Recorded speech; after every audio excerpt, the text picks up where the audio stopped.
Nep asks, can we get more memes? Frequently asked questions with Nick. Frequently asked questions with Nick. The questions that you frequently ask. Arden asks, did you make a conscious decision to become the guy who covers stuff really fast, or was it more of an accident that turned into something that you decided to do consistently? I'd say a little bit of both. It started, being an accident in terms of I was just covering songs at that time, and then After the Burial, I believe was the first one I did that came out, and I was like, oh, it's a cool song. I covered it really fast. I didn't really know what covering a song fast even was. It's not like I have a bunch of friends who covered songs or things like that when I was that age, so I didn't know how fast was. So I kind of just covered it, and then when I got the response from, people commenting, they're like, how'd you do this so fast, all that? I was like, oh, maybe this is a thing, right? Maybe this is something special. And I was already doing covers at that point, so I was like, okay, let's continue to try to do this. So I stumbled upon it accidentally, but then I really kind of tried to make it my own and really capitalize on it, I guess, to make it my real niche, as you could say. So yeah. David asks, can you read notes, or did you learn to play from ear? So if by notes you mean like sheet music, I used to know because in high school I took orchestra, but nowadays I probably have no fucking clue if you gave me sheet music. Most of any new knowledge I learn is by ear, whether it be through covers or scales or modes or any of that. It's always by trusting my ear. And when it comes to learning things by ear, it's always really important to have a good set of headphones, like the brand new headphones from Teotronics. Hey guys, I just wanted to take a moment to thank the sponsor of this video, Teotronics, for sending me their brand new wireless stereo headphones, the SoundSurge 46. The SoundSurge 46 comes with a sleek carrying case that holds the headphones and adapters in an extremely convenient and accessible way. It comes with a standard airplane adapter, a 3.5mm audio jack, and a micro USB for wireless battery charging. The battery on these headphones are some of the fastest charging, with 2 hours of music use coming from just 5 minutes of charging. A full recharge only takes 45 minutes, and that charge will last for 30 hours. These headphones weigh in at just 7.7 ounces and are extremely flexible and customizable.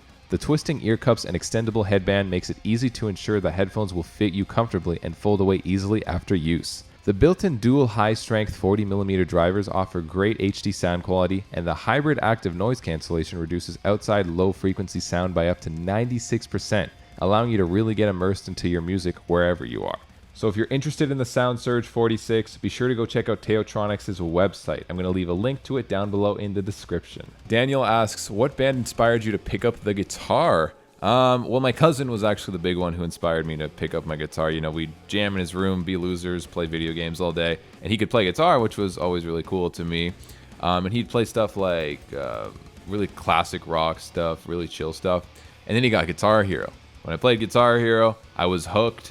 So all those bands on Guitar Hero, I don't know which one it was. I think it was 1 or 2.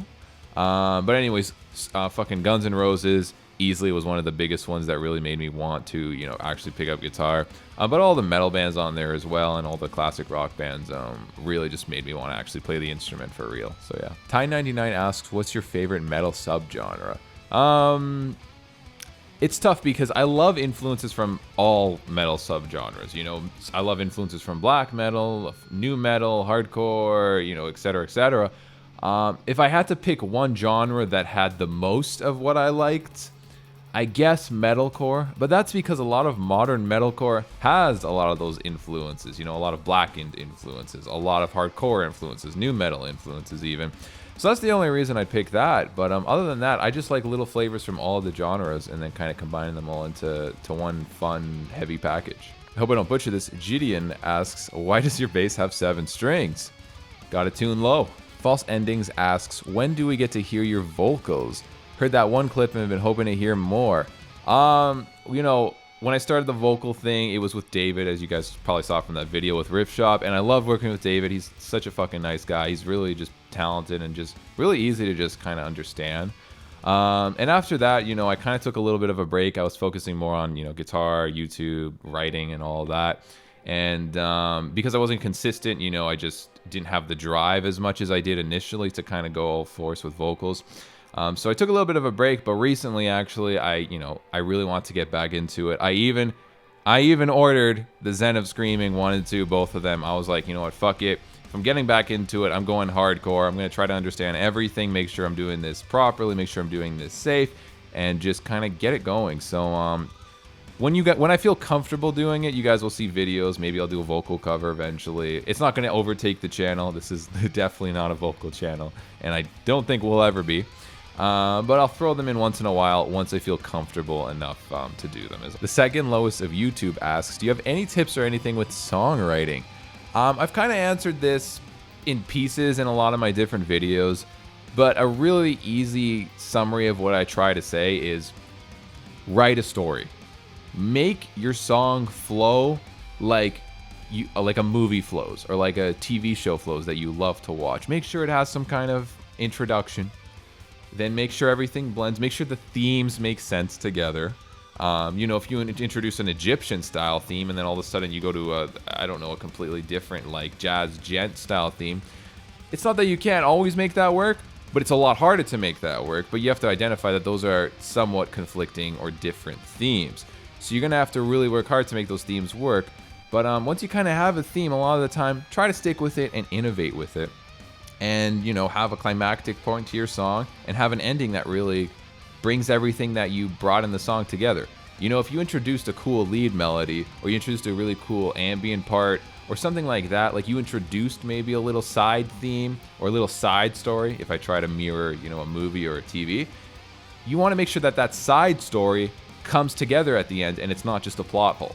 It has to make sense and all flow together. Anything you introduce to the song has to have a purpose. So really think of it like you're writing a story, and I think it'll honestly just psychologically help a lot of you guys with that. Passy Mart asks, what is your favorite guitar currently, and how long and how much practice did it take to learn so many songs all by ear? So favorite guitar, my JP6 Stealth Black. Easily. I love that guitar. I love how it looks, how it feels, how it sounds. It's my it's right here. I love it. It's my favorite. And in terms of how long and how much practice did it take to learn so many songs all by ear? Years of just, taking one song at a time. That's really it. Eventually you just get better at it. You develop patterns. You start to understand how the songs work better. You start to understand how theory works better. All of that. So yeah. Simon asks, do you play a lot of non-metal stuff? On guitar, not really. The most non-metal stuff I'll play is like when I pick up my acoustic and I kind of just jam on it. But when I'm jamming on it, like I'm jamming kind of metal-ish riffs that are very chordy and very fun. A good example is pretty much my entire acoustic EP. That's kind of the stuff I jam. But in terms of like listening to music, like I'll listen to some trap, some top 20, some pop, some fucking rap, some old school alternative rock, some emo stuff, that I grew up listening to, like fucking Spill Canvas, 3 Days Grace, etc., etc. So yeah, it's not super often, but there's definitely times that I get in the mood to listen to stuff other than metal. Nicholas asks, what's a good way to make a riff heavier? There's a couple ways. Sometimes it doesn't even have to do with changing the riff or the guitars at all. Sometimes you can just change the mix. You can add more bass to the mix. You can add more high end, whatever you like. Drum work will also make things sound heavier, depending on what cymbals they're using, what kind of accents they're putting in, what type of groove. Are they following the guitar exactly with their kick pattern? There's a lot of other factors, but when it comes to just guitar, palm muting is always a great way to add a little more aggression, and just really kind of like creating a groove for me is always the easiest way to make something heavy. But yeah, like chugging is always another easy way, creating a groove, and really just kind of putting a lot of emotion into what you're playing and all that. But again, I think most of heaviness doesn't really come from a guitar riff. I think a lot of it comes from everything else that's surrounding it, like the drums, bass, and the mix, to be honest. Guitar Noob asks, how do you feel for winning Shredders of Metal? Do you like the experience? Yes, so I haven't really talked about Shredders of Metal at all. It was a really fucking cool experience. You guys keep asking me to showcase the guitar and the amp. I did a live stream back where I showed them a little bit, but I'll try to do a video where I have them in there and whatnot. But really fucking cool experience. Super out of my comfort zone. But like essentially my dude Bradley hit me up who works there. He's like, dude, there's a competition here. I mean, you live in Toronto. Like, it's right there. And I was like, oh shit, okay. It's not like every day someone hits you up and there's a fucking competition that's really sick, literally like 20 minutes away from where you live. So I was like, I had to do it no matter what. But of course, the whole thing is It's a lot more old school metal stuff, you know, thrashy stuff. That isn't my forte at all. I will admit that any day. You know, shredding really fast isn't my strong suit. Like, I can do it if I need to, but it's definitely not what I'm best at. So it was just a cool experience. You know, I went there. There's a lot of really, really nice and cool guitarists. Everyone is super fucking chill. And I honestly thought I was going to get beaten first round and whatnot, but I was like, you know, as a YouTuber, at least I'll be on, you know, a YouTube video and I'll, you know, embarrass myself. That'll be fun. And I just thought it would be a fun experience regardless. But I, you know, made it through the first round. I was super surprised about that. You know, I gave it my all, and that was great. And then the second round, I felt a little more confident because I was like, wow, I already made it further than I thought I would. So who cares if I fuck up now? So I was a little more comfortable playing in front of, you know, like the 3 fucking awesome judges there, and, you know, dealing with like the heat and also a little bit of just weird nervousness that I didn't expect to have, because usually, like, I play in front of, obviously, you guys when I live stream and all that, and I've played in front of like people, you know, in live shows, and I don't get nervous. But I think the fact is that because I knew they were judging me and it was a competition, it made me a little uneasy. I was like, oh fuck, you know, it was a little bit of a different feeling. So it made me a little bit nervous doing that. But yeah, I made it past that second round, and then the third round was super cool. Adam's super awesome to jam with. And yeah, it was just a really fucking awesome experience. And I gave it my all, and I'm glad people seem to enjoy it, even though I'm not the typical metal shredder. So yeah. Luke asks, Nick, will you make some videos on modes and scales? Just a couple of videos you've had on these topics have made my life suck less. I'm glad they're helpful, man. So yes, so we had that how to make modes and scales easy video. I forgot the exact title. That's the first one. It was 20 minutes, and honestly, I had a lot more to say about it that I think some people, actually not a lot of people were confused about, but I heard some people being like, well, that's not really what modes are. They're their own kind of identity thing. And that's the kind of stuff I want to explain in the aftermath of, like, here's the easy way to understand modes and scales, and then the second part, which I am going to be releasing a part 2 to that, this is how it actually connects to modern music theory and, you know, all the people who are theorists and think they know the best of everything. That will make them content, at least, into understanding, okay, this is why this makes sense to that. But I want to keep the first one simple, just like, here's scales and modes, learn this shit first. You know, these principles are so important, these concepts apply to anything in music. Follow that first, and if that makes sense, then the second part will make sense much easier, and you're going to be able to link, you know, how the minor relates to the major, how you can transfer a minor scale to a diminished scale, how you can transfer modes and keys and all that shit in a really easy way to have really dynamic songs, different sounding songs. So there's definitely going to be a part 2 to that video, and then I'm going to continue on maybe doing like how to, you know, chords made easy, other things made easy, things like that. So yeah. Sneering asks, how do you go about changing tunings for all your riff videos? Do you do it digitally, or do you just set up your guitar for a new tuning every time? This is a question I've gotten a lot. I set it up every time. I just tune to it. And this is something I do, and a lot of people have asked, is have you blocked your Floyd Rose? Yes, I've blocked it. If I had the Floyd Rose active, there's no fucking way I can tune that often. It just doesn't happen. That's why I blocked it on my Schecter, and even on my Ernie Ball, my Music Man, my 6-string. I blocked it. As much as I love using the whammy pedal, the whammy bar. God. As much as I love using it and being creative with it, I have to be practical with what my uses are when it comes to guitar playing. And that is, I change tunings a fuck ton, right? So I was like, even though I didn't want to do it, I had to block the floating bridge on the Ernie Ball as well. But that's how I change tunings. These guitars just hold them really well. So I'm lucky with that. And I use Ernie Ball strings, which are also really just durable and strong. So yeah, that's what I do. But yes, I change tuning every time. So Sumo asks, does Termina ever plan to play live? If it ever makes sense. You know, Andy's doing his thing. He's in like 50 fucking bands. I'm doing my thing. I'm doing my YouTube shit, my Nik Nocturnal stuff. Termina is a side project in terms of it's our internet project where we don't have costs. It's just really simple. Me and Andy do everything, and we just there to make good music. If Termina ever gets big enough where it's like, oh, let's tour and people will show up, we'll do it, I think. If the time is right.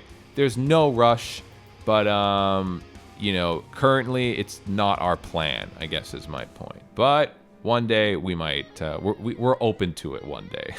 Just Browsing asks, what is the hardest part about having a YouTube channel that uploads content so regularly? Do you ever feel obligated to upload videos like songs, covers, etc. for your fans, even if you don't want to? Yes and no.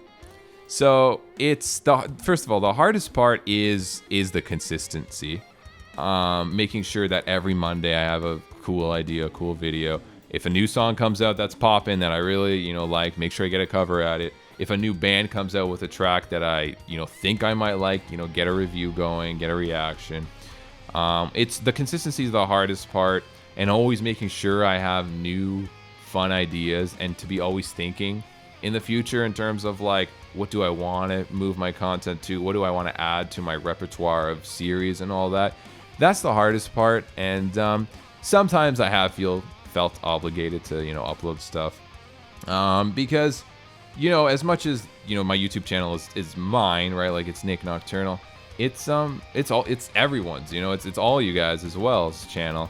And, just because maybe a cover or a song comes out and maybe I'm not feeling that good that day, that doesn't mean that, I should just sit down and take it. Sometimes I gotta be like, you know what?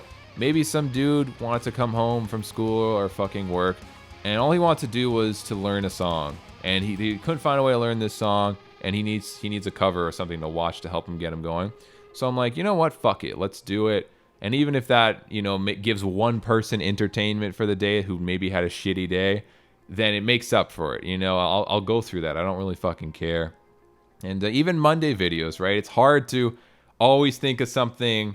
It's not like all the Monday videos are completely different ideas. They're part of series. But it's always hard to think of something that's fun and something that will kind of be timeless and just is enjoyable for even me to keep doing every Monday, because I've just done so many of those already.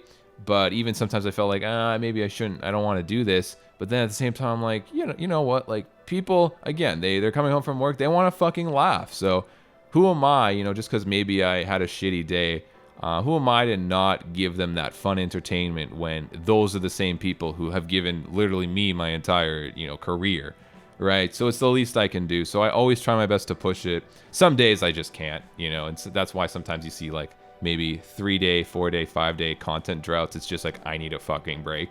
That's it. But I always make sure I push myself, and I try not to feel like forced to do a video. I try to always make sure I'm doing it because I really love what I want to do, because I love the idea of it or all of that. So yeah. Eric asks, will you be releasing anything new under Termina? Yes, of course. Me and Andy are always working on new Termina stuff, including right now. We have everything pretty much set out and planned. I'm not going to give you guys all the details yet, but Termina's on the way. New songs, an album in some time. But we're always working on it. We have busy schedules. Like I said, Andy's in fucking 50 bands. I'm doing my YouTube stuff. So we just make sure we have time for Termina. We try to dedicate time. And, but yeah, we're pumping stuff up. We're getting stuff done. It's sounding fucking insane so far. And if you liked Lucid, you're going to love these other tracks. Some of them are extremely brutal heavy. Some of them are a little more chill and more relaxed and more like kind of emotional, as you'd say. But it's a good variety, and I'm super excited to show you guys. So just be patient with the Termina stuff. It is coming. It will come. Trust me. Me and Andy will make sure of that. All right? Well, there you have it, guys. I hope you liked that video. If you did, be sure to hit that subscribe button down below. If you like these fact videos, again, I'm going to try my best to get them out a little more often. It's not like they're hard for me to do or anything. It's just kind of, it kind of disrupts the flow of covers, reactions, and Monday videos. It's like an extra thing on top. But if I start doing them more often, then it'll kind of feel a little more natural to me. So, yeah, I'm going to try to do them more often if you guys want them. So be sure to tell me down below. And just so you know, wherever I get these questions, they're mainly from when I do a community post. I'll community post like maybe 3 days, a week ahead on my YouTube channel. Go check that out. And I usually ask, put your questions down below. And I also try to answer some really popular ones that I know are on, my channel's videos themselves. But that's the place to go if you really want to, ask me a question for these. So yeah, be sure to watch that. But yeah, guys, hope you like this video, and a lot more is coming. But yeah, I will see you next time.